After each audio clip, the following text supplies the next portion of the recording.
Entonces le doy la bienvenida a otra clase más de planificación urbana y transporte. Vamos a seguir viendo la unidad 3 que tiene que ver con justicia socioambiental. Y en particular ya ahora vamos a entrar como a ligar estos dos conceptos que es la justicia socioambiental con los sistemas de transporte. Son dos clases, así que vamos a ver la primera en esta y vamos a terminar en la clase del próximo martes. Los impactos medioambientales del transporte urbano se tienen que evaluar de alguna manera. Entonces, en ese caso, hay distintas formas de evaluar, como hemos visto como en las clases y las unidades anteriores. Acuérdense que vimos como distintos enfoques de evaluación. Por ahí el que es más utilizado acá en Chile es el costo-beneficio, pero habían otros enfoques alternativos también, como por ejemplo el análisis multicriterio, donde no solamente teníamos un enfoque economicista, sino que habían otro tipo de impactos que tenían que ver con los aspectos más sociales y también medioambientales del transporte. Y eso se puede aplicar, son aspectos mucho más subjetivos bajo ese enfoque, por eso el enfoque económico tiene como se siente como mucho más cualitativo y mucho más objetivo, pero sabemos que en realidad no es tan así porque los criterios se van decidiendo en forma súper subjetiva, finalmente. Por lo tanto, si bien tiene este tinte más objetivo, no era tan así y por eso también es criticado en la literatura. Los primeros pasos de la evaluación del impacto del transporte se dieron por el lado de comprensión sistémica del transporte en la ciudad en primer lugar, entendiendo que el transporte también eh, primero conforma un sistema, es una red de movilidad. Por mucho que tengamos redes de distintos modos, podemos tener una red de transporte público, una red de transporte privado, una red de ciclovías, para el caso de las bicicletas o los ciclos, eh, eso va conformando una red de movilidad porque las personas en algún minuto nunca son unimodales, ¿ya? Incluso si es que andamos siempre en automóvil, en algún minuto tenemos que dejar el auto estacionado y llegar caminando a nuestro punto de destino. Eh, es rara esas ocasiones donde salimos como manejando desde nuestras casas y llegamos manejando al punto de destino. Siempre hay que dejar el auto en algún lado y por lo tanto hay que caminar, aunque sea un trecho muy corto, hacia el punto de destino y por lo tanto en algún minuto igual somos peatones. Y la gente del transporte público que utiliza el transporte público también lo sabe, porque no todos tenemos una estación o un paradero de bus afuera de nuestra casa, por lo tanto también hay que acceder al transporte público. Hay distintas etapas, podemos pasar de un bus a un metro o de un metro a un tren, por lo tanto ahí también hay etapas como peatón. Por lo tanto, todo este sistema, o sea, el ámbito de la movilidad va conformando un sistema de movilidad. Y eso hay que entenderlo en su forma global. No podemos entenderlo como de a pedacitos, aunque parte de eso igual se refleja como en la etapa de planificación. Es usual que uno vea como el pedacito que estamos planificando sin considerar como los impactos que eso tiene sobre el sistema, lo que a todas luces es malo. Por lo tanto, la mirada debería ser mucho más global. Yo creo que ese es como el sentido más histórico que tiene la evaluación de transporte, pero lentamente hemos ido avanzando hacia otro enfoque, también en línea con el avance del concepto de sostenibilidad o de sustentabilidad. Entonces ahí empiezan a aparecer como otros conceptos, primero el de la definición de objetivos de justicia socioambiental, que tiene que ver con el pilar social de la sustentabilidad, de cómo esto impacta sobre las personas, qué beneficios tiene sobre las personas, más allá de aspectos cuantitativos, como se evalúa a partir del enfoque economicista. Y lo otro tiene que ver con la definición del medio ambiente y también con su impacto, de cómo el sistema de movilidad o el uso de los diferentes modos también tiene cierto impacto en el medio ambiente. Ahí el más reconocible es las emisiones, pero también podemos tener otro impacto en el medio ambiente, por ejemplo, de ruido, de otro tipo de contaminación, impactos visuales, como en algún minuto hemos hablado bastante de eso, por lo tanto, la definición de los impactos sobre el medio ambiente es mucho más amplia y varias veces también es más cualitativa que cuantitativa. Partamos hablando por los impactos medioambientales en primer lugar, que no es que sea el más importante. Recuerden que las tres patas de la sustentabilidad, que es el ámbito social, el ámbito medioambiental y el ámbito económico, son igualmente importantes, no hay uno más importante que otro. Solamente vamos a partir por los impactos medioambientales porque por algún concepto hay que empezar.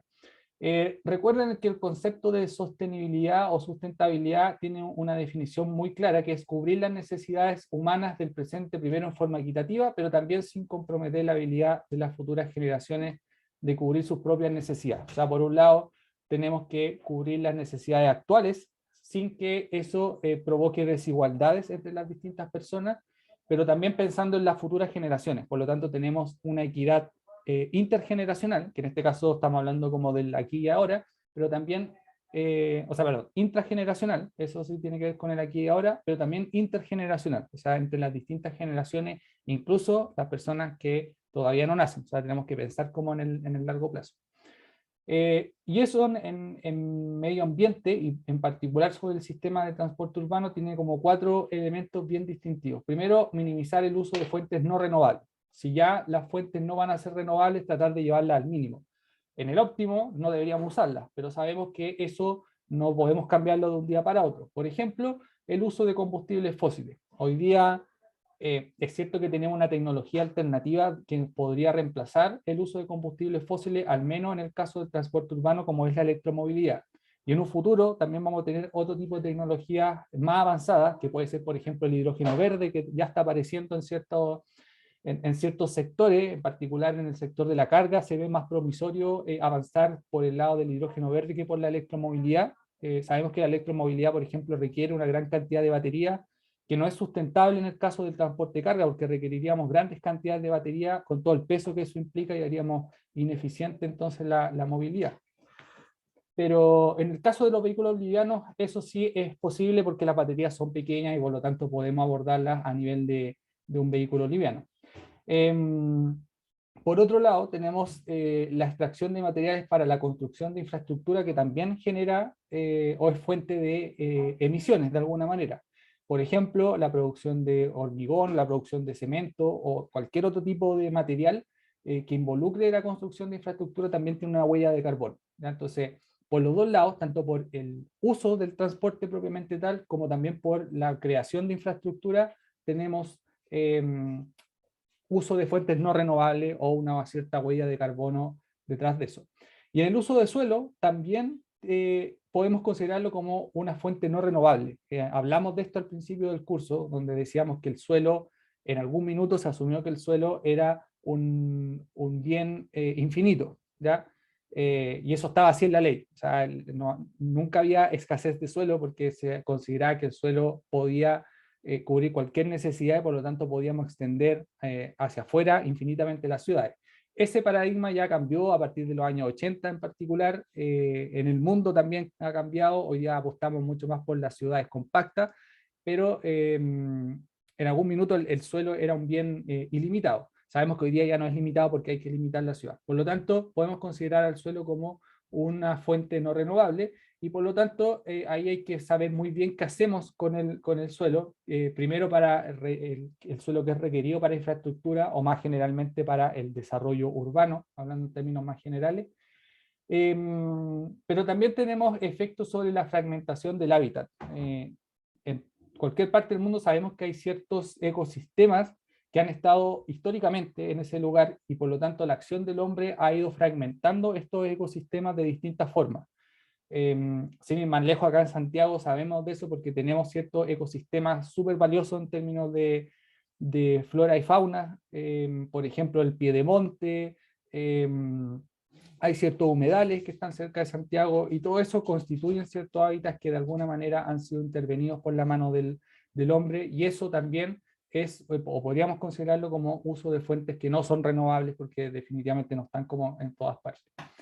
Una segunda parte tiene que ver con el uso sustentable de fuentes renovables finitas. ¿Qué queremos decir con fuentes renovables finitas?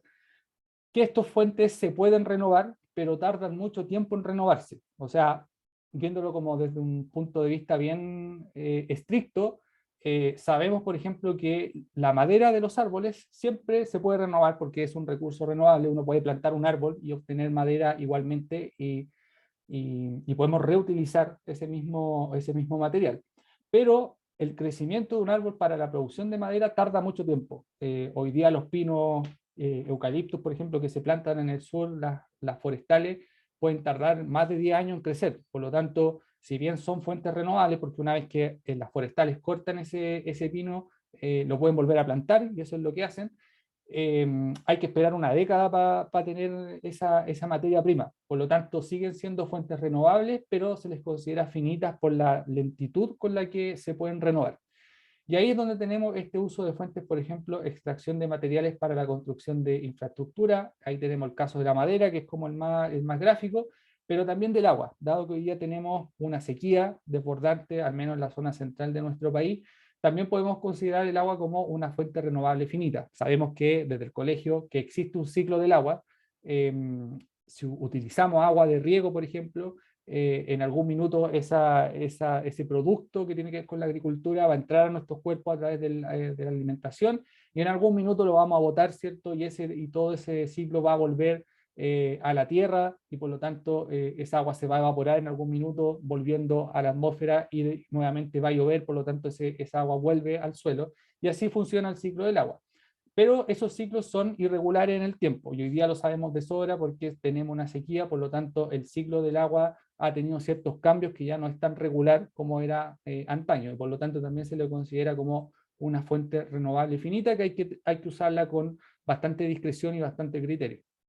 Una tercera pata tiene que ver con los residuos biodegradables sin sobrepasar la capacidad de renovación de recursos. Hay ciertos residuos biodegradables que si uno los dispone en ciertos botaderos o en ciertos lugares especiales, esos recursos vuelven en distintas formas a la tierra y van constituyendo un cierto ciclo. Por lo tanto, se descomponen en distintos fragmentos, en distintos tipos de moléculas o materiales, y por lo tanto vuelven a la tierra a su ciclo natural, y van creando otro tipo de cosas que ayudan, por ejemplo, a la vegetación a crecer, y así vamos renovando ese tipo de recursos.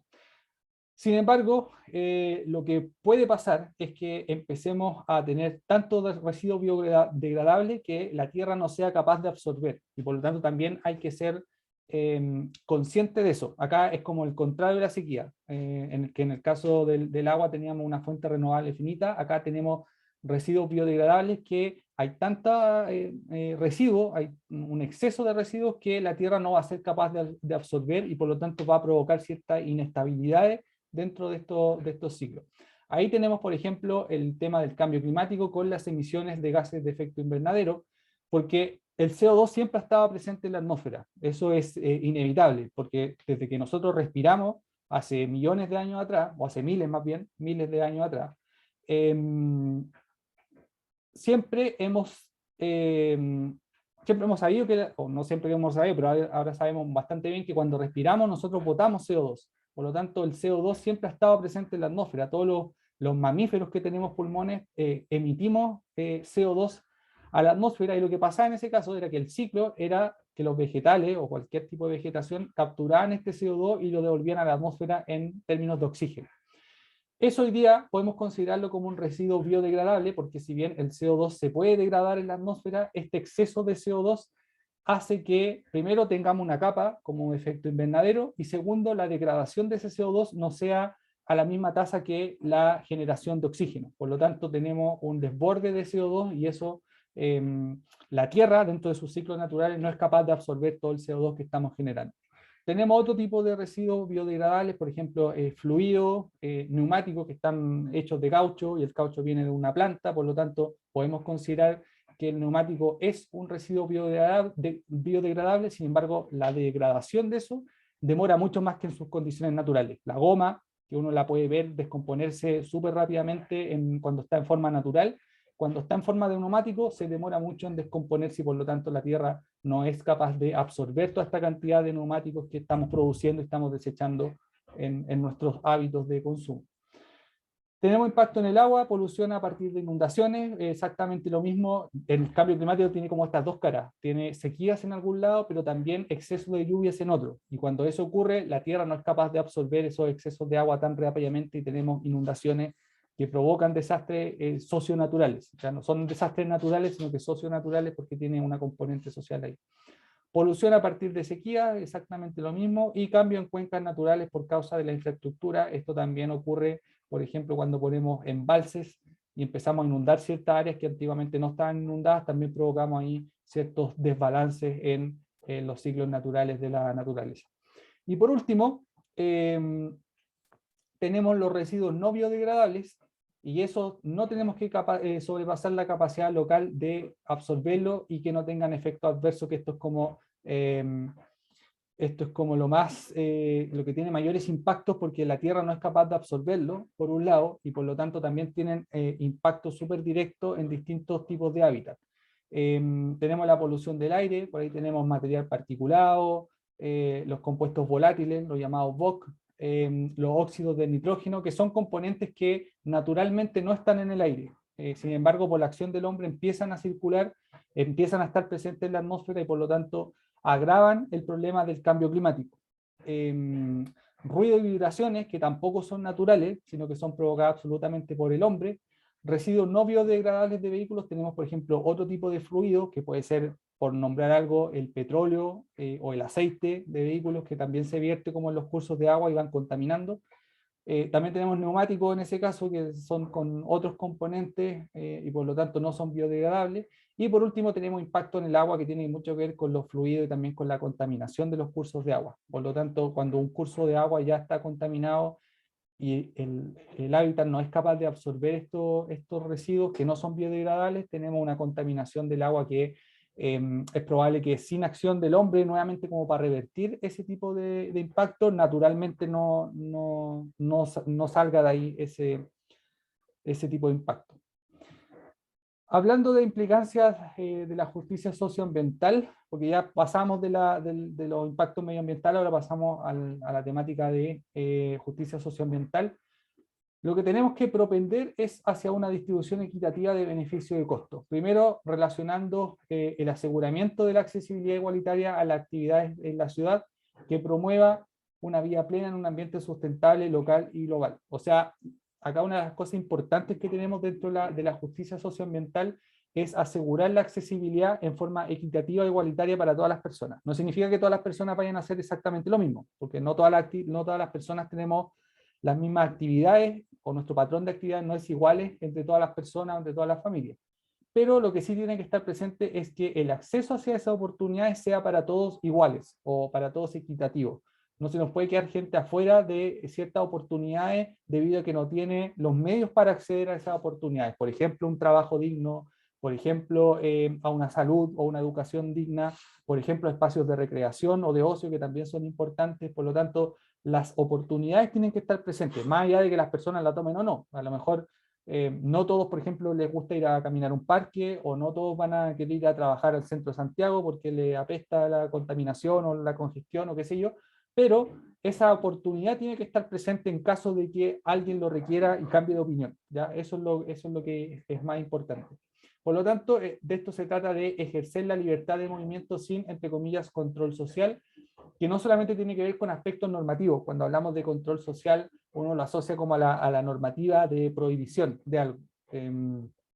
Es cierto que en estados autoritarios existe cierto control social donde a través de la normativa presente y de la represión, la libertad de movimiento se coarta bastante, y nosotros sabemos harto de eso en el último tiempo porque hemos tenido toque de queda por más de 500 días, por lo tanto ahí había una forma de control social a raíz de la pandemia. Ahí uno puede estar como de acuerdo o no, si fue una buena medida, pero en definitiva sí era una medida normativa de control social. Pero otras formas de control social que pasan más desapercibidas tienen que ver con estas condiciones de accesibilidad. Cuando esas condiciones no están presentes, y puede ser no están presentes a raíz de una acción deliberada o no deliberada del Estado. Eso puede pasar también, porque uno puede tener como ciertas condiciones de no accesibilidad debido a una acción deliberada, porque simplemente queremos castigar a una población, por así decirlo, pero también el Estado tiene una cierta responsabilidad cuando esas accesibilidades no están presentes debido a falta de voluntad política, que un poco por desidia. En ese caso también son formas de control social mucho más solapadas, porque no son declaradas, ¿cierto? No están escritas en ninguna parte, pero también constituyen una cierta coartan la libertad de movimiento y por lo tanto también son formas de control social. Otra implicancia para la justicia socioambiental tiene que ver con el reconocimiento recíproco. Por ejemplo, en primer lugar, de los usuarios del transporte que son excluidos por su posición social, ya sea de clase, de género, de edad, de etnicidad, etc. ¿Ya? Acá podríamos también hablar de nacionalidad. En el caso de los migrantes también sufren bastante por ser excluidos dentro del espacio público y en particular de los sistemas de transporte. Eso es lo que tenemos que cambiar, teniendo un reconocimiento por las otras personas solo por el hecho de ser personas, más allá de su condición. Cualquier persona debería tener cierto derecho a esta accesibilidad a las distintas oportunidades sin depender de sus posiciones o de su condición social.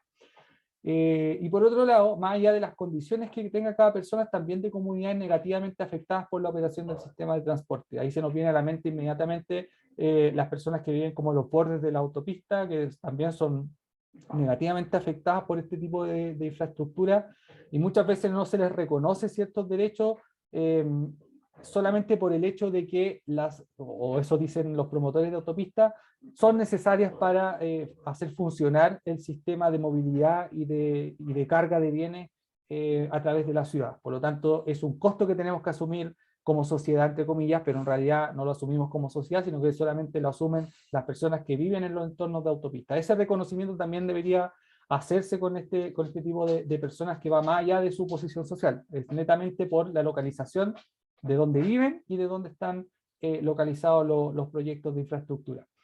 Por último, otra tercera implicancia tiene que ver con la participación política en la toma de decisiones de todos los usuarios del transporte y de aquellos afectados por el sistema sin discriminación en base a su identidad social. Una cosa es reconocer desde el Estado, porque estamos hablando siempre desde el Estado en temas de planificación urbana, una cosa es hacer un reconocimiento de ciertas personas y que tienen ciertos derechos, y eso lo hacemos desde el Estado.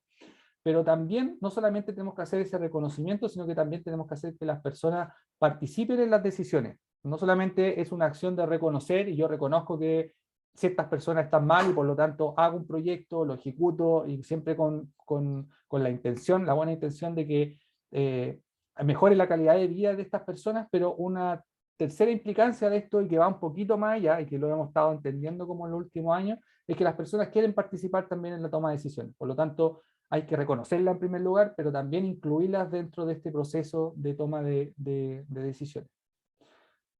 Pasando a aspectos más metodológicos, ¿cómo podemos tener una mejor metodología de planificación de transporte acorde a estos nuevos tiempos, acorde a estas necesidades o exigencias de cuantificar los impactos medioambientales y también otro tipo de impactos socioambientales en este caso, que tiene que ver más bien con la sociedad? La metodología ha ido mutando en el tiempo. ¿Ya? Hay cosas que van mutando más rápidas que otras, pero hay distintos tipos de metodología que podemos utilizar y que yo creo que han ido cambiando bastante en el tiempo y que parte de eso también lo estamos considerando. Primero, hay un abandono de la planificación tendencial. Lo que pasaba bastante, y todavía sigue pasando en varios niveles, es planificar tendencialmente o desarrollar ciertos escenarios tendenciales de tal manera de que uno provee ciertas condiciones para esas predicciones que uno hace sin cambiar nada. Eso se refleja mucho en el transporte con un ejemplo bien concreto, que es cómo yo hago planificación de transporte a raíz de una cierta proyección tendencial, por ejemplo, del número de vehículos que va a haber en el futuro. Entonces yo digo que, dado que en el 2021 en Santiago hay 1,5 millones de autos, y viendo el crecimiento del PIB o la tasa de desarrollo de los habitantes de Santiago, tanto en términos sociales como económicos, entonces digo que si partimos de un punto donde en Santiago hay 1,5 millones de vehículos, en el 2030 voy a llegar a 2,5 millones de vehículos. Ese es como el crecimiento tendencial. Por lo tanto, la pregunta que ahí me hago es cómo yo proveo cierta capacidad o cierta infraestructura para poder absorber 2,5 millones de vehículos. Eso es una planificación tendencial, porque yo lo que hago es proyectar las mismas tendencias que están ocurriendo hoy en el tiempo y por lo tanto proveo de condiciones para poder soportar esa proyección tendencial. Lo que está malo, porque en realidad no estamos contestando la pregunta de cómo hacemos que nuestro sistema de movilidad sea más sostenible. En este caso lo único que estoy haciendo es proyectando ciertas tendencias que hoy día están pasando y estoy proveyendo de cierta infraestructura para poder absorber esa demanda, pero no estoy diciendo nada de cómo cambiar los patrones o los hábitos de las personas, que es lo que a mí me gustaría hacer desde el punto de vista de una planificación sustentable. Por lo tanto, hay cada vez más un abandono de esta planificación tendencial en reemplazo de la construcción de escenarios, donde la pregunta es un poco al revés. Lo que hago acá en la construcción de escenario es proyecto un escenario, por ejemplo, al 2030, de cómo me gustaría que Santiago se viera al 2030, y lo que hago entonces es haciéndome preguntas hacia atrás en el tiempo de cómo yo voy tomando decisiones para poder llegar a ese escenario. Entonces parto de un escenario 2030 y voy viendo qué tengo que hacer entonces en el 2029, 2028, 2027, hasta llegar al 2021. Y por lo tanto eso me traza una hoja de ruta para saber qué decisiones y qué medidas ir tomando a partir de esta construcción de un escenario deseable. Por lo tanto ahí me cambio la pregunta, ya no estoy diciendo cómo va a ser el escenario del Santiago 2030, sino que lo que yo estoy imponiendo es cómo quiero que yo sea el escenario del Santiago del 2030. Por lo tanto, cambio ahí el enfoque, cambia bastante, y esto se llama construcción de escenarios, que es la fijación de futuros deseables. Es cada vez más utilizado en las metodologías de planificación de transporte, lamentablemente no oficializada. La metodología oficiales, si es que uno se va, por ejemplo, a la metodología de evaluación de proyectos de transporte, siguen estando basadas en planificación tendencial, pero lentamente ya hemos ido avanzando a fijación de futuros deseables. Al final del curso vamos a ver algunos ejemplos, y en particular el Plan de Movilidad Urbana Sostenible de Antofagasta, en el cual me tocó participar durante todo el año pasado, tiene esta componente de construcción de escenario, y por lo tanto cambiamos la pregunta. No es cómo va a ser el Antofagasta del 2050, sino que la pregunta que nos hicimos es cómo queremos que sea el Antofagasta del 2050, y por lo tanto fuimos hacia atrás en el tiempo y ver qué pasos o qué acciones teníamos que tomar para ir llegando a ese escenario. Así que lo vamos a ver cuando analicemos ese ejemplo en particular del Plan de Movilidad Urbana Sostenible de Antofagasta, que fue construido bajo este enfoque de escenarios futuros deseables. Otras cosas que se van integrando en la metodología: el poder de la experiencia comparada. Hoy día todo lo que queremos hacer tiene que estar basado en evidencia, inevitable, ya que tenemos evidencia de muchas cosas. Por lo tanto, si queremos hacer algo, podemos ir a buscar ciertos referentes y ver cómo lo hicieron en otras partes del mundo, en qué se equivocaron, en qué acertaron. Ahí hay harta experiencia cada vez más documentada, y por lo tanto con el poder de Internet también podemos llegar a muchas más partes que antes. Lo mismo ocurre con la disponibilidad de datos. Hoy día la masificación de ciertos aparatos electrónicos, que no solamente registran información, sino que la transmiten en tiempo real, hace que esta disponibilidad de datos sea en forma masiva a muy bajos costos, y por lo tanto tenemos datos para poder tomar decisiones mucho más informadas. Ahí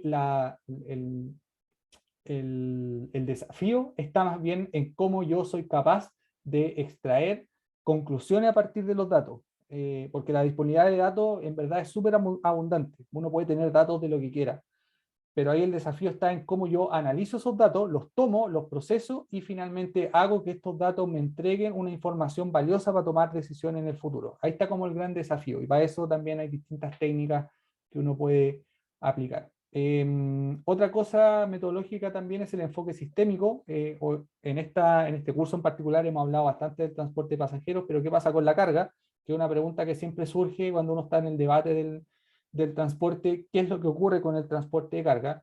Considerando más aún todavía que 2/3 de los gases de efecto invernadero en el sector del transporte terrestre proviene solo del transporte de carga. Si vemos cuánto representa el transporte de pasajeros, es solamente 1/3 del sector transporte. El otro 2/3 proviene del transporte de carga, mayoritariamente del transporte en camiones. Por lo tanto, sí, es verdad que nos preocupamos mucho más de los vehículos en el caso de zona urbana, porque son más masivos, pero si uno ve como dentro de la torta de gases de efecto invernadero, acá deberíamos estar hablando mucho más fuerte y mucho más frecuente del transporte de carga en camiones que de otra cosa, si es que quisiéramos disminuir los gases de efecto invernadero. Otro aspecto de metodología tiene que ver con el análisis multivariado, que permite entender problemas de causalidad sobre un mismo evento. Por lo tanto, acá lo que hago es ir variando distintas variables, valga la redundancia, y ver qué pasa entonces, por qué hay algunos efectos sobre algunos eventos y determinar entonces cuáles son esas variables que están mediando ese evento en específico.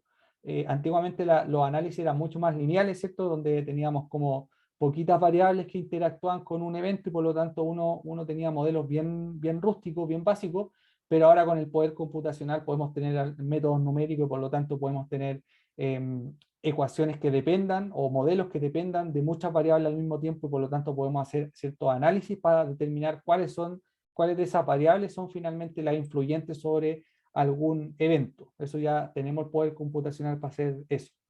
Y por último, modelación y datos no son sustitutos de participación, que era algo que también traíamos en nuestras metodologías más viejas, que tienen que ver en la creencia absoluta en la modelación y en los datos. Hoy día sabemos que aspectos más cualitativos que probablemente vayan a salir de aspectos de participación van a ser tan valiosos como la modelación y los datos. Por lo tanto, no tenemos que saltarnos ese aspecto.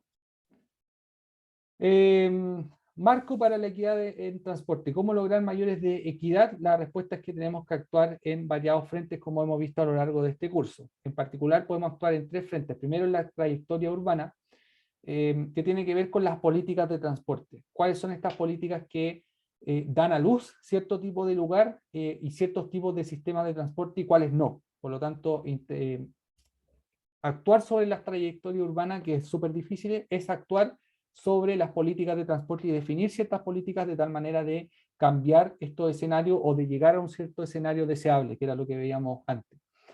Otro aspecto donde podemos actuar es sobre las prácticas urbanas, que son como actuaciones a nivel mucho más micro, porque estamos hablando como actuaciones o, sí, podemos decir actuaciones o influencias sobre el comportamiento de las personas, ya a nivel mucho más micro. Por lo tanto, puede ser más difícil llegar como a cambiar el comportamiento de personas en específico, pero si lo logramos, eso va a tener impactos muy relevantes porque sabemos que finalmente lo que ocurre en una ciudad o cuáles son los factores que determinan la trayectoria de una ciudad tiene que ver también con el comportamiento de las personas. Y ahí es donde tenemos, por ejemplo, prácticas del transporte, pero también prácticas cotidianas, prácticas a nivel colectivo, que eso tiene que ver mucho con la normativa social de qué es lo que es bueno y qué es lo que es malo.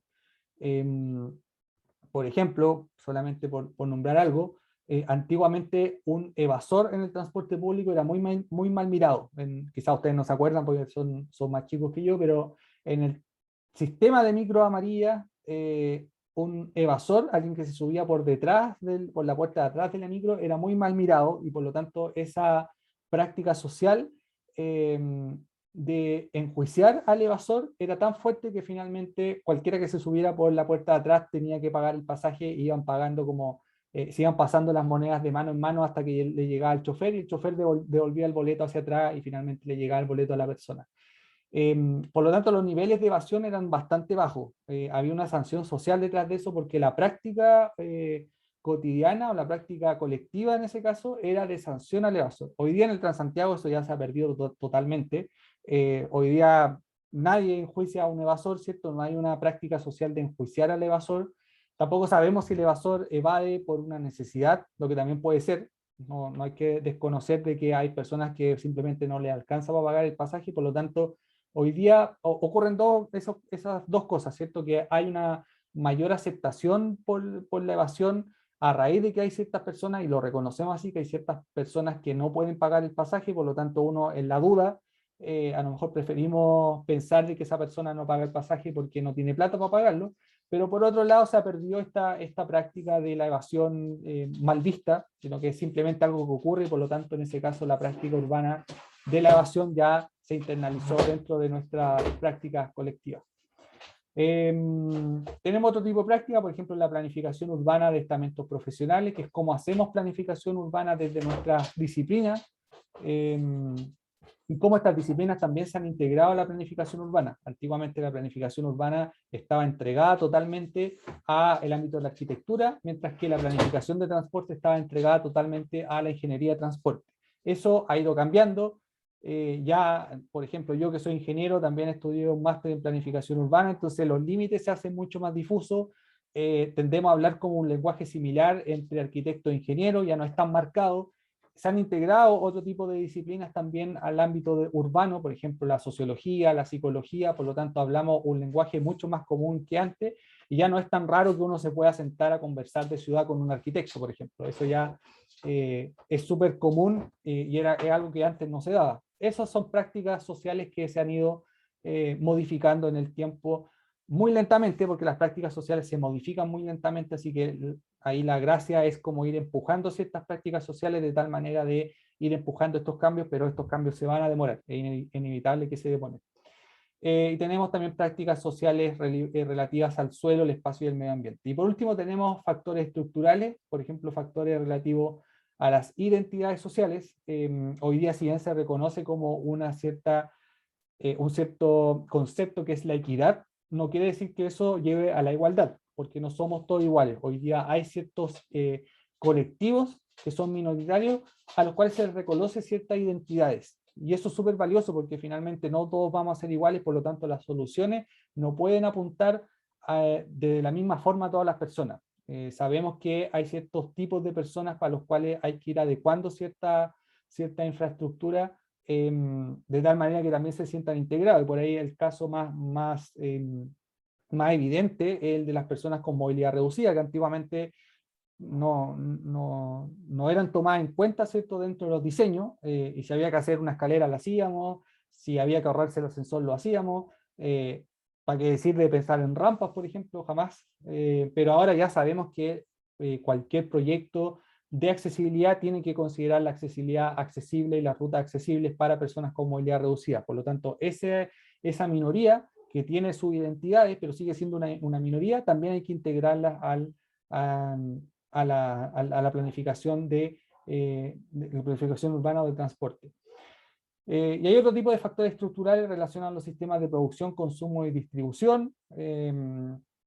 Hemos tenido cambios súper rápidos durante el año pasado a raíz de la pandemia. Por ejemplo, el tema de los delivery a domicilio, quizás hasta el año pasado no era tan masivo, hoy día ya está totalmente masificado y han cambiado los sistemas de consumo y distribución a raíz de la pandemia. Ahora el delivery a las casas está totalmente masificado, ya no es algo extraño y por lo tanto ese factor estructural ya se ha modificado totalmente.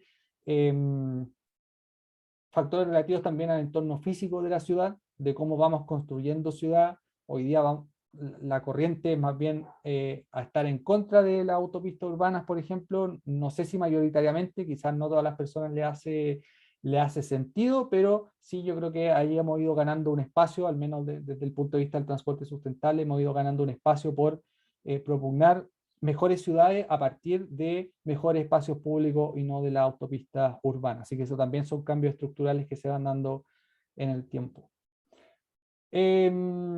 ¿Cómo son estas trayectorias urbanas y cómo han sido estas trayectorias urbanas?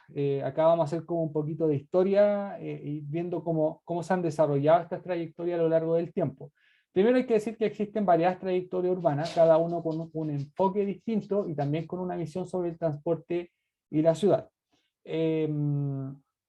Primero, viéndonos muy atrás, teníamos un urbanismo inclusivo donde la idea en ese caso era el de tener acceso universal. Pero no universal en el sentido como de accesibilidad para personas con movilidad reducida, por ejemplo, que es lo que hoy día conocemos como acceso universal, sino que tenía que ver más bien con un aspecto más social, que era que todas las personas, independientes de su condición socioeconómica, pudieran acceder a infraestructura de calidad. Y eso se desarrolla a partir de la Segunda Guerra Mundial, donde la visión imperante en ese caso era el de desarrollar infraestructura barata, pero siempre de buena calidad. Después de la Segunda Guerra Mundial los recursos eran bastante limitados porque el mundo venía saliendo de una posguerra, ¿cierto?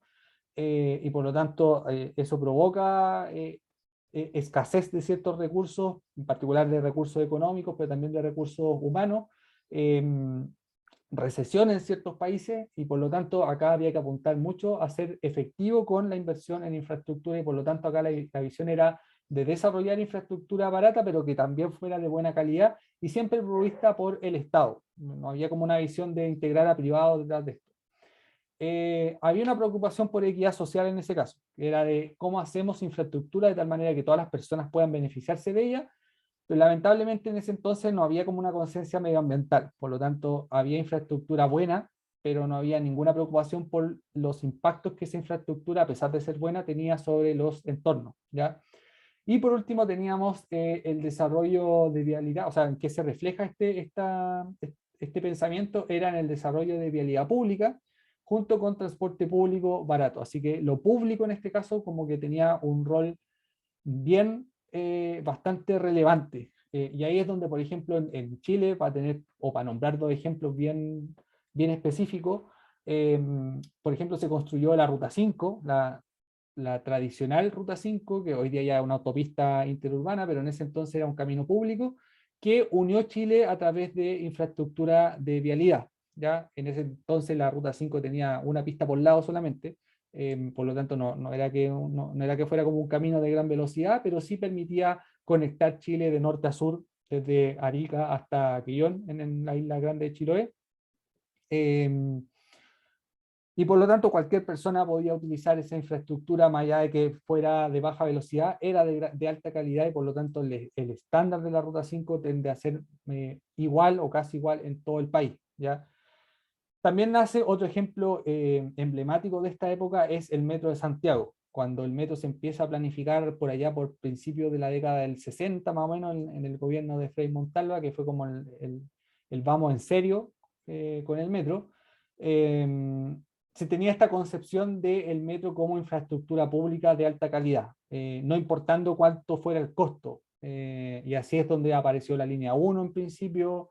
Después apareció la línea 2 en los 80, estaba esta mentalidad de tener, en los 70 más bien, no en los 80, pero estaba esta mentalidad de tener buena infraestructura de transporte público independiente del costo. O sea, si teníamos que invertir, invirtamos en serio, y por lo tanto tengamos estos espacios públicos y de transporte también disponibles para las personas independientes de su condición socioeconómica. Y ahí es donde vemos estaciones que hoy día son un lujo, por ejemplo, Universidad de Chile en la línea 1, o en general todas las estaciones de línea 1 están súper bien diseñadas, a pesar de ya tener su año, ¿cierto? Sus 40 años casi,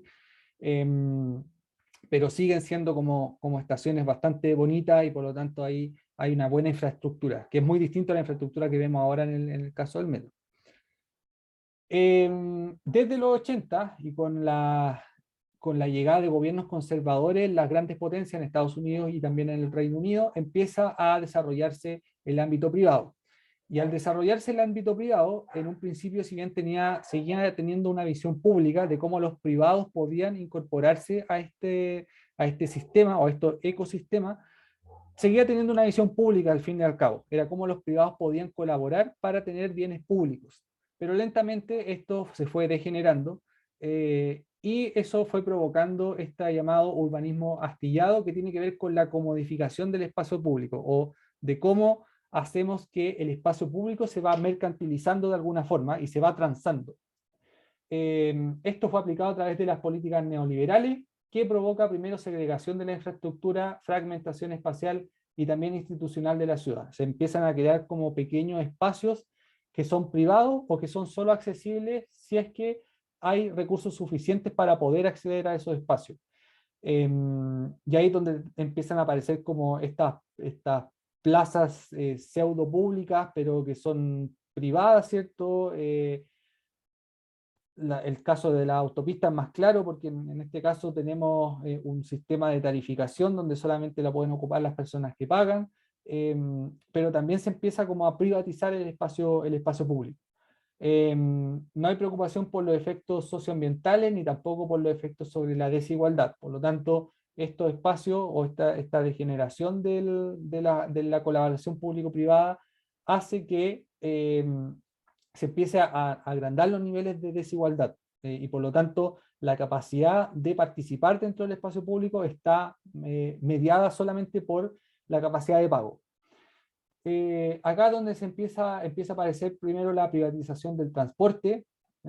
Antiguamente el transporte público en Santiago era una empresa pública, así como el metro había una empresa de buses que se llama la empresa de transportes colectivos, la ETC.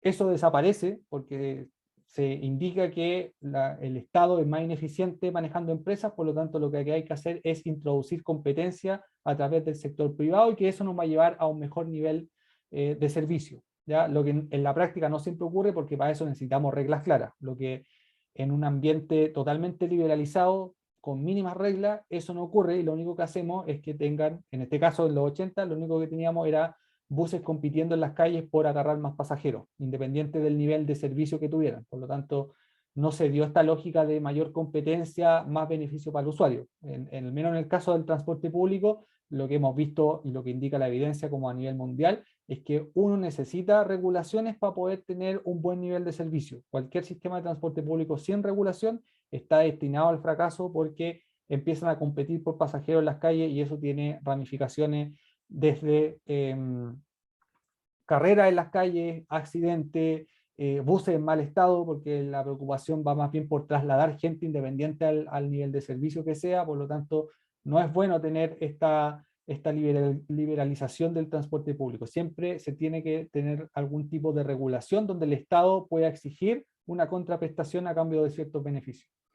Aparecen las asociaciones público-privadas para el desarrollo de infraestructura, lo comúnmente llamado concesiones, donde es otra especie de privatización del espacio público, porque en ese caso, a pesar de que la infraestructura en teoría siempre es de propiedad del Estado, un concesionario hoy día cuando hace una autopista, en teoría la autopista es de propiedad del Estado, el dueño de eso es el Estado, pero lo que hace el Estado es entregar en concesión esa autopista por una cierta cantidad de años. Por lo tanto, la gestión de ese espacio en particular recae en un privado y cualquier responsabilidad de lo que ocurra en ese espacio sigue siendo del privado.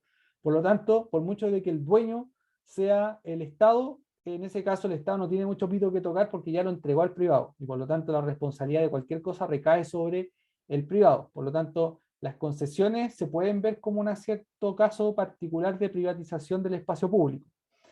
Y también vemos casos de inversión pública para el beneficio del sector privado. Ahí tenemos varios ejemplos de cómo el Estado invierte cierta infraestructura para beneficio del sector privado. Pensemos, por ejemplo, Ciudad Empresarial, que es como el ejemplo más patente de esto, y veamos, por ejemplo, lo que está haciendo hoy día la construcción de Vespucio Oriente, que dentro de sus medidas hay varias que uno puede identificar que están netamente enfocadas en servir lo que es Ciudad Empresarial. Y Ciudad Empresarial no es más que un polo que se fue desarrollando a partir del desarrollo inmobiliario privado con un objetivo de concentrar ciertas oficinas donde en la práctica no hay una buena conectividad de transporte, ni de transporte público ni de transporte privado. Por lo tanto, lo que hicieron acá los privados fue tener un polo, un gran polo de oficinas o de trabajo, de puestos de trabajo, sin tener la infraestructura necesaria para ello, pensando que en algún minuto el Estado iba a tener que hacerla necesariamente. Una vez que ya está instalado ese problema, el Estado se tiene que hacer cargo automáticamente, y que es lo que hemos ido viendo durante el último tiempo, donde las obras están enfocadas bastante en proveer de conectividad a Ciudad Empresarial. Prontamente también vamos a tener un teleférico, por ejemplo, que va a conectar Tobalaba con la Ciudad Empresarial. Ahí la pelea ha sido ardua para extender el teleférico hasta la zona de la Pincoya en el norte. No estoy seguro de si ya esa pelea se ganó o todavía no, pero principalmente el teleférico tenía como su razón de ser de conectar Ciudad Empresarial con la estación de Tobalaba al otro lado del cerro.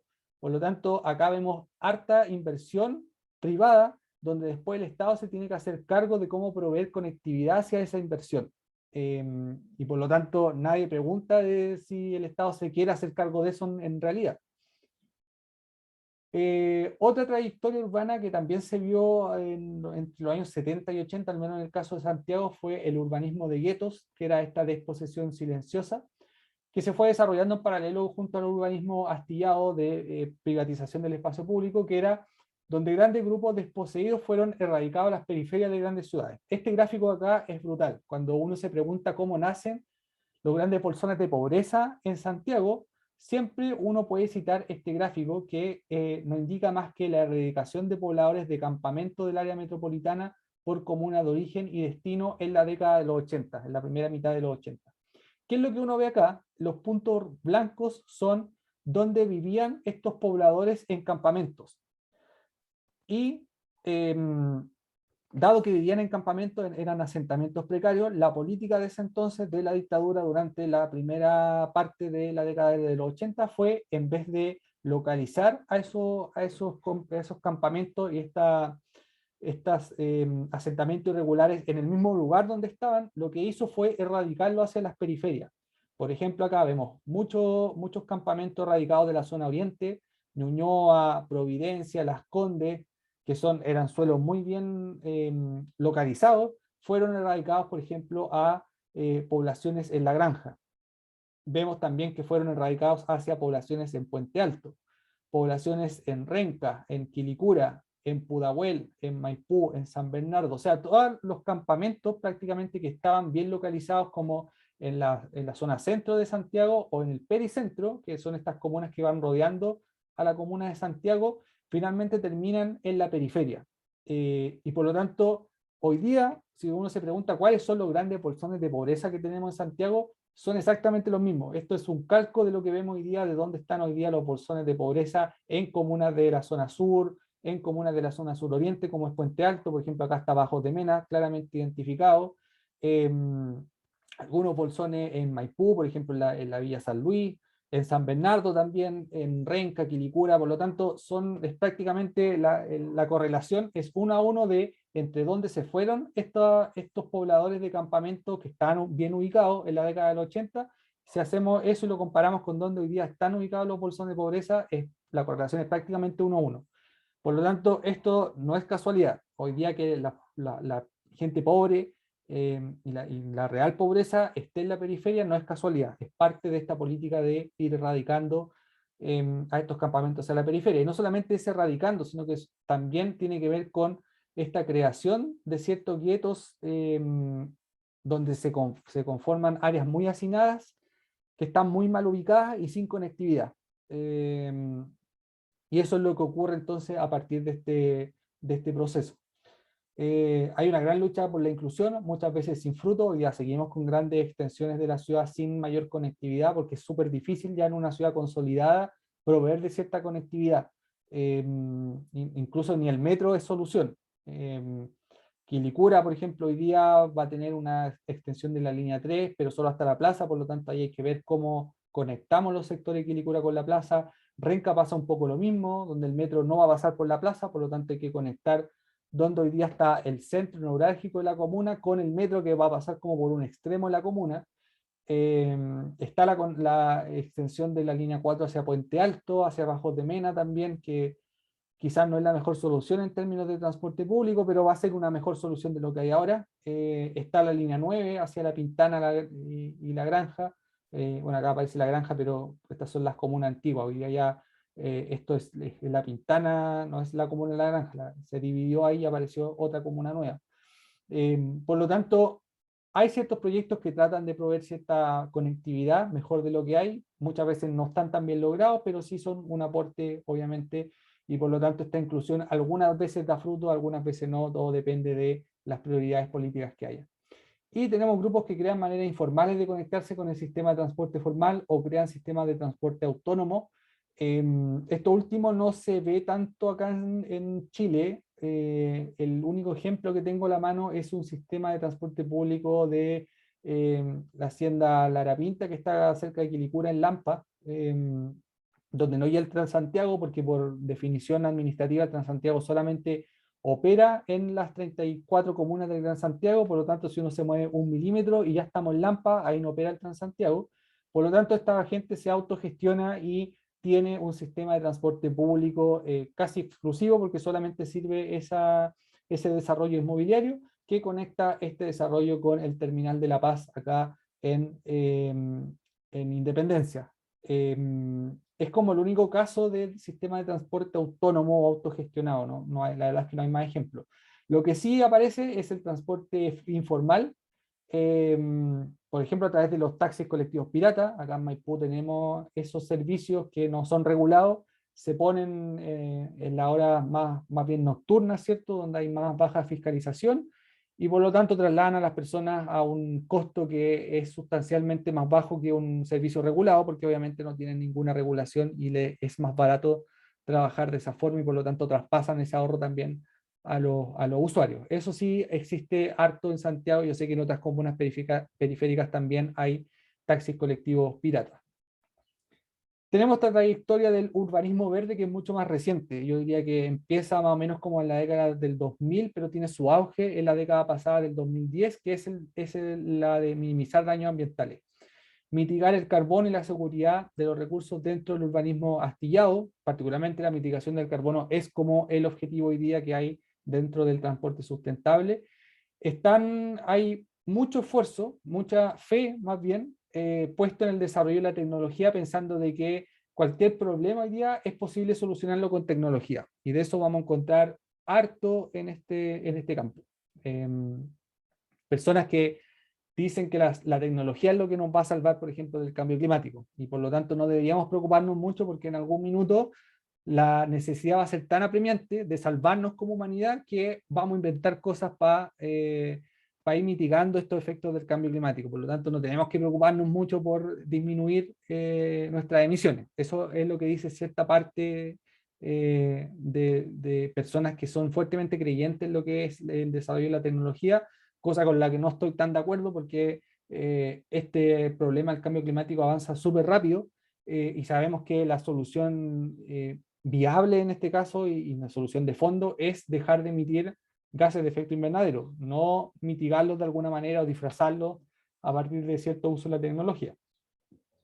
Tenemos la sustentabilidad diferencial, creación de enclaves verdes de vivienda y parques comerciales e industriales, que tiene que ver con aplicar conceptos de sustentabilidad en sitios específicos o en iniciativas específicas. No son iniciativas como globales o muy grandes, sino que son iniciativas bien concretas y por lo tanto tienen buen marketing. Pero más allá de eso, no van a mover tanto la aguja en términos de emisiones. Y también se ocupa en la tecnología, tenemos autos eléctricos, pero también transporte público caro en nombre del cuidado del medio ambiente. Hoy día todo lo que suene verde vende mucho, incluso si tiene un alto costo.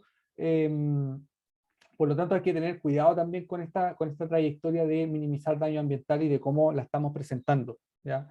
Porque por mucho que sea verde, también tenemos que preocuparnos del equilibrio o la sustentabilidad financiera, en este caso, sustentabilidad económica. Por lo tanto, no todo puede ser como en nombre del medio ambiente si es que no tenemos las herramientas suficientes para superar las barreras económicas.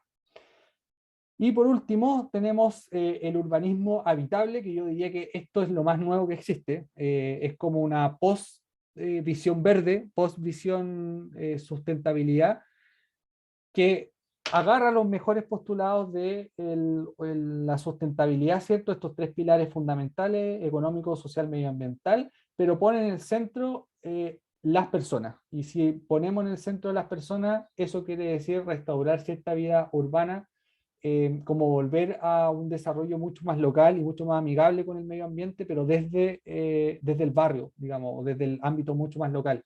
Estos desarrollos son liderados por la propia comunidad dentro de la capacidad de carga ambiental, por lo tanto son bastante autogestionados, no esperan a que el Estado le venga a solucionar los problemas. No siempre se puede hacer, obviamente todo depende de los recursos con que tenga esta comunidad, de qué tan voluntarista sea, o sea, qué tanto esfuerzo le ponen.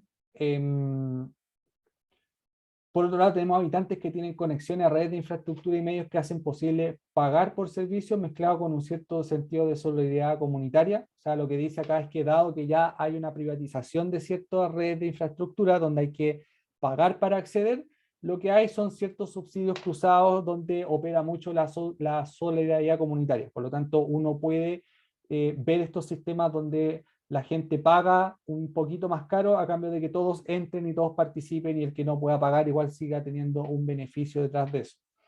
Quizá en el transporte no es tan claro, hay otro tipo de sectores donde se hace mucho más patente este tipo de desarrollo. Y el transporte es un servicio público, pero provisto por un mix entre el Estado y privados, creando empleos para apoyar la subsistencia de grupos más pobres y permitiendo acceso asequible para todos en la ciudad. O sea, lo que dice acá, esta trayectoria del urbanismo habitable, es que independiente de quién provea el sistema o quién provea el servicio de transporte público, el transporte sigue siendo un servicio público, por lo tanto tiene que tener ciertas condiciones o tiene que tener ciertos lineamientos para permitir el acceso asequible para todo en la ciudad, tanto en términos físicos como en términos financieros o de tarifas. Por lo tanto, acá da un poco lo mismo quién provee el servicio. Si tenemos un buen servicio donde se eliminen este tipo de barreras o sea asequible y accesible para todas las personas, no hay ningún problema en que la provisión sea privada. Yo creo que esto es como hoy día la idea imperante, donde no estamos tanto rato discutiendo de si el transporte público tiene que proveerlo una empresa pública o tienen que proveerlo los privados, sino que cómo hacemos que ciertas barreras que hoy día existen se eliminen para que todas las personas puedan acceder a este tipo de modos o este sistema de movilidad, ¿ya? Entonces yo diría que esto es como lo que hoy día está imperando a nivel mundial, más allá de cuál es la propiedad de los sistemas de transporte. Eso es lo que les tenía por hoy, chiquillos. Matías, Valentina, no sé si tienen alguna duda, pregunta.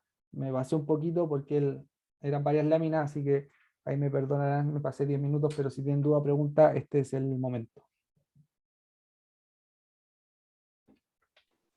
Yo igual tengo una pregunta, pero no sé, bueno, igual tiene un poco que ver, más que nada preguntarle como qué opinaba usted sobre esta nueva línea de metro que ya está como planificada y todo eso, porque he visto como mucho en la tele que está como esta controversia de que, por ejemplo, en el Parque Los Reyes va a estar una estación de metro en donde van a haber las ventilaciones que van a tener que, no sé, talar muchos árboles, como cientos de árboles. Entonces, como que con la clase igual pensaba que hay un impacto claramente en el medio ambiente, porque es uno de los pocos pulmones quizás que tiene esa zona, pero también hay como quizás una mejor conectividad para las personas de ese sector. Entonces, eso, más que nada quería saber como qué opinión tenía al respecto de eso. O sea, a mí me tocó participar cuando estaba trabajando en Metro hace casi 3 años más o menos, 3 años atrás. Me tocó participar en la planificación de la línea 7 y la línea 7 ha sido como una de las líneas más planificadas, yo diría, porque siempre estuvo puesta ahí dentro del mapa deseable de Metro, siempre teníamos una línea paralela a la línea 1 que iba a solucionar hartos problemas que tenía esa línea. Por lo tanto, estaba siempre puesta. Yo diría que esa efectivamente es una línea que es necesaria para la red de metro, tener una línea en paralelo a la línea 1 que provea una segunda alternativa y de esa manera descongestionar la línea 1, que hoy día es el gran eje que tiene el Metro de Santiago, es una buena idea y por lo tanto había que hacerlo. Sí tiene algunas particularidades que no fueron bien abordadas en su minuto. Una de esas tiene que ver con, obviamente, con la inserción, y más que eso tiene que ver con los procesos de participación ciudadana que hoy día exige la ley.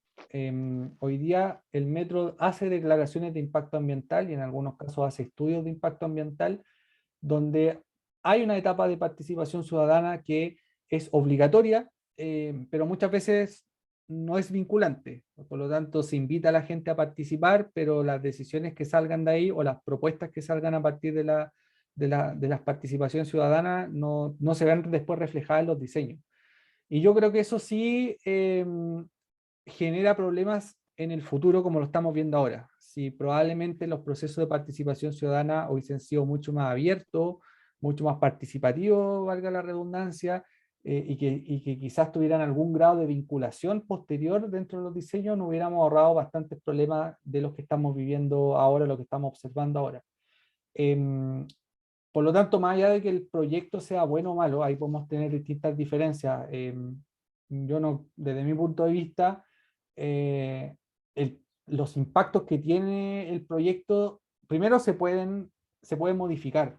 Hoy día tenemos, por ejemplo, un respiradero en un parque, lo que ya de por sí es un problema. Quizás no va a tener un impacto tan grande y la tala de árboles en ese caso no va a ser tanto en comparación al área del parque, pero sí tiene un impacto que es cuantificable. Ahí podemos discutir si es grande o pequeño, pero tiene un impacto, claramente. Y formas de mitigar ese impacto, primero existen formas de mitigar ese impacto, ya sea compensando u otro tipo de elementos, o sí se puede modificar el proyecto de tal manera de que no tenga esos impactos, que probablemente es una modificación sustancial y por lo tanto vaya a necesitar más recursos y también más tiempo para desarrollar, pero se puede hacer. Yo creo que para ahorrarse ese tipo de problemas debería haber una participación mucho más temprana y también más robusta antes de seguir avanzando con los proyectos. ¿Nos vamos a demorar más? Sí, es probable que nos demoremos más en desarrollar los proyectos porque eso toma tiempo y toma recursos también.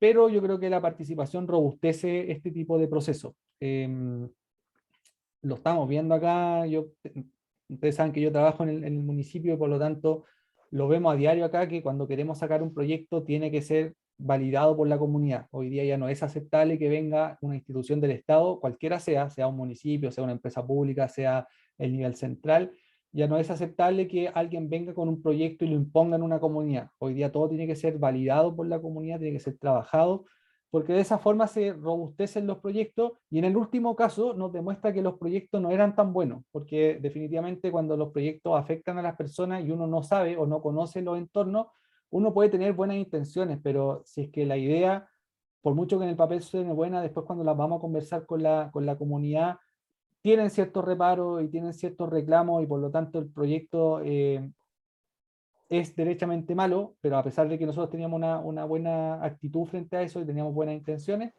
si el proyecto se cae por oposición de los vecinos, se tendrá que caer simplemente. No, ahí no hay mucha vuelta que darle. Entonces, hoy día yo creo que los procesos de participación ciudadana son importantes, deberían estar mejor reglados en la ley, tener metodológicamente un proceso mucho más normado, mucho más metodologizado, y que también sean en algún punto también sean vinculantes con los diseños posteriores, y que no todo quede como en una buena intención de hacer una participación, de llamar a la gente y después eso no se refleje en los diseños. La verdad es que provoca algo de desilusión o bastante desilusión en las personas. Así que yo creería que hay que ponerle atención a eso. Hay un costo que hay que pagar, efectivamente, tanto en recursos, en tiempo como en plata, pero es un recurso que uno debería estar dispuesto a pagar en pos de tener mejores proyectos y hacerlos más robustos. Gracias, profesor.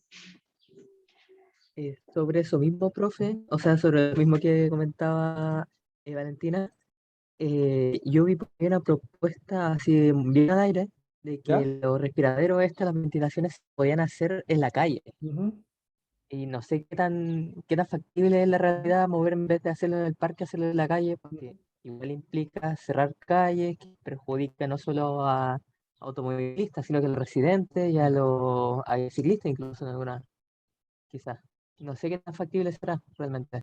Es totalmente factible. Lo que pasa es que hoy día estamos en un punto donde quizás la factibilidad ya no es tal, porque el proyecto ya está andando y por lo tanto modificar el diseño del proyecto va a tener un costo tremendo. Eso involucra no solamente como modificar los planos, sino que modificar, por ejemplo, lo que son los planes de desvío, que involucra eso, como decís tú, en cerrar la calle, por ejemplo, que involucra eso para el automovilista.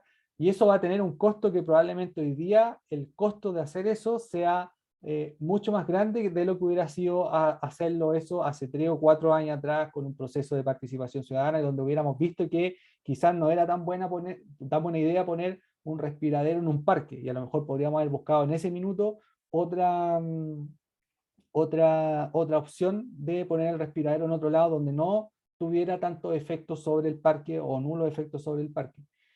Yo desconozco hoy día, porque ya no estoy en metro, desconozco hoy día cuál es el costo que tendría modificar el proyecto. A mí me suena que es bastante alto. Yo no creo que sea como modificar el plano ya. Esto tiene ramificaciones bien grandes porque diseñar una línea de metro es harto esfuerzo. Y una vez que ya el diseño está cerrado, modificar un diseño tiene un costo no despreciable en todo sentido.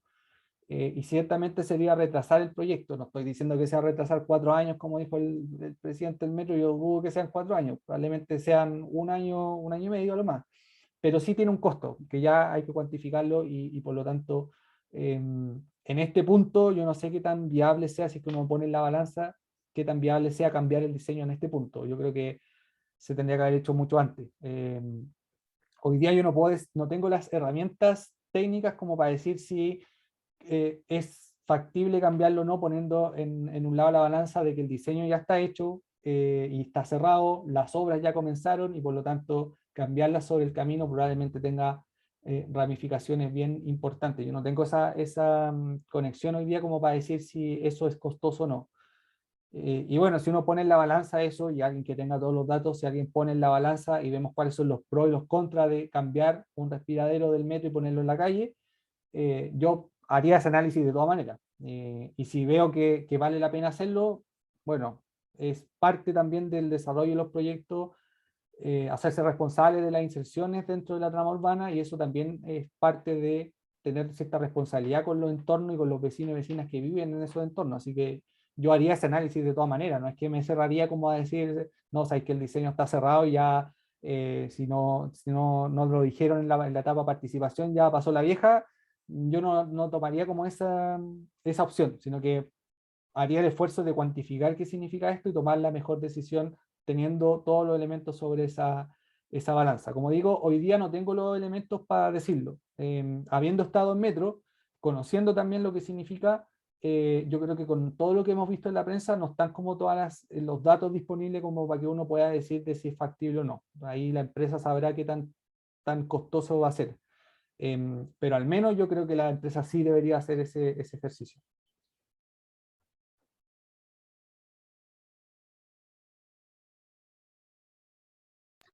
Gracias, profe, por su respuesta. Ya, pues, lo dejamos hasta acá entonces y nos veremos el próximo martes. Así que tengan un buen jueves, un buen fin de semana. Acuérdense de ir a votar, no dejen de votar, salvo que estén lejos de su lugar de votación, pero si no, vayan y participen, porque la democracia es una responsabilidad de todos y todas, así que no dejen de votar si tienen la opción de hacerlo. Así que ahí me contarán el martes si fueron o no. Nos vemos entonces el próximo martes. Que estén bien. Chao, profe, que esté bien. Chao, Buen fin chao. de semana para Profe, usted nos también. vemos. Chao.